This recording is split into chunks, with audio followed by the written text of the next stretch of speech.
Sud Radio à bientôt 6h50. Le bilan en demi-teinte du bonus réparation. Le bonus réparation, vous savez, c'est ce bonus qui a pour but d'encourager la réparation d'un produit cassé plutôt que de le remplacer par un produit neuf. Ça concerne notamment les produits électriques et électroniques, mais aussi les textiles et les chaussures. Le problème, c'est que trop peu de réparateurs jouent le jeu. Bonjour Claire Lemarchand. Bonjour. Et merci d'être avec nous sur Sud Radio. Vous êtes la porte-parole d'Écosystème. C'est l'un des organismes agréés par l'État pour gérer ce bonus réparation. Un chiffre pour commencer, seulement 25% des établissements de réparation recensés en France se sont fait labelliser pour pouvoir proposer ce bonus. C'est très peu. Comment vous l'expliquez ça ? Alors, ça fait quand même 6000 sites de points de réparation et 10 000 techniciens. Donc, c'est pas assez, mais c'est déjà une bonne couverture du territoire. Et puis, ça s'explique probablement parce que on manque de réparateurs en France et que les petits réparateurs en entreprise unipersonnelle, les artisans, ont probablement pas le temps et ont un carnet de commandes de réparation bien rempli. Et l'enjeu, en réalité, c'est la formation. Ouais, ça représente de la paperasse en plus, finalement, notamment pour ces petits artisans qui font de la réparation. Ça représente, pour obtenir le remboursement des bonus réparation qu'ils auront avancé pour le consommateur qui n'a rien à faire, ça représente une demande de remboursement à chaque acte de réparation. Probablement que c'est un frein.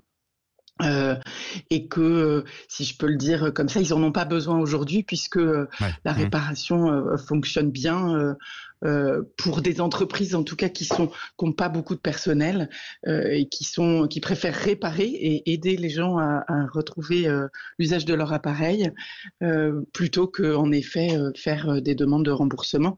C'est une hypothèse, elle reste à confirmer auprès des réparateurs qu'on interroge régulièrement pour comprendre quels sont leurs freins. Parce que c'est au réparateur justement d'envoyer la facture ensuite et de se faire rembourser. C'est lui qui fait la démarche, quoi. C'est lui qui fait la démarche pour que le consommateur n'ait rien à faire et qu'il bénéficie tout de suite de son bonus réparation directement déduite de sa facture. Voilà, c'est le parti pris qu'on a eu pour que ce soit le plus simple possible pour les Français et que vraiment, ils se tournent dès que c'est possible vers la réparation plutôt que d'acheter un appareil neuf. Plus simple pour le consommateur, peut-être un peu moins pour les réparateurs, en tout cas les petits réparateurs, les artisans. Comment on peut faire en sorte d'augmenter le nombre d'entreprises, et notamment de ces petites entreprises, à se faire labelliser et justement pouvoir s'orienter vers elles quand on est consommateur pour bénéficier de ce bonus réparation ? C'est ce qu'on essaie de faire tous les jours. On est en contact, on essaie de les contacter tous les jours. Et puis, on a diminué toute la partie administrative quand même. On l'a énormément allégé. Ouais. Et d'ailleurs, il y a beaucoup plus de labellisation de petites entreprises depuis le début de l'année et on s'en réjouit. Ouais.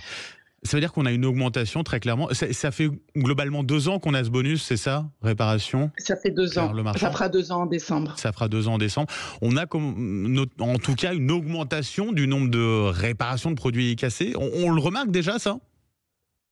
Alors, il y a une hausse qui est très forte. Aujourd'hui, au bout de 2 ans, on a dépensé 20 millions d'euros de bonus réparation. Il y a plus de 650 000 réparations qui ont été bonusées, on va dire. Ouais. Et depuis le 1er janvier, on voit une croissance sur certains équipements, comme par exemple le téléphone, une croissance de réparation très importante. Ah oui, forcément, parce que ça coûte cher aussi.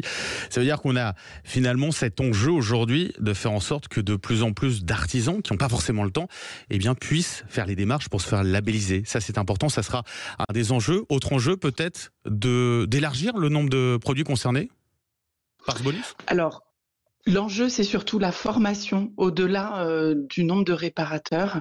C'est les réparateurs de demain dont on a besoin. Dont on a besoin déjà aujourd'hui. D'ailleurs, il manque à peu près 3000 réparateurs, 3000 techniciens réparateurs en France. Ça, c'est le premier enjeu. En effet. Et puis, la liste des équipements concernés, elle est déjà très importante, hein. Il y a plus de 60 équipements qui sont concernés, et ça va du lave-linge au frigo, au lave-vaisselle pour les plus gros, mais jusqu'aux appareils de beauté, les rasoirs, les lisseurs, Les etc. chaussures aussi, ouais. Beaucoup de Voilà. choses. Ouais. Alors après, moi, je parle que des équipements électriques et Bien électroniques, sûr. mais en effet, il y a d'autres secteurs qui sont concernés et c'est fondamental. Pourquoi? Parce que prolonger la durée de vie d'un appareil, c'est des ressources naturelles qu'on n'extrait pas de nos sols et Bien c'est sûr. fondamental pour l'environnement. Claire Lemarchand, un grand merci d'avoir été avec nous ce matin sur Sud Radio, donc porte-parole d'Écosystème.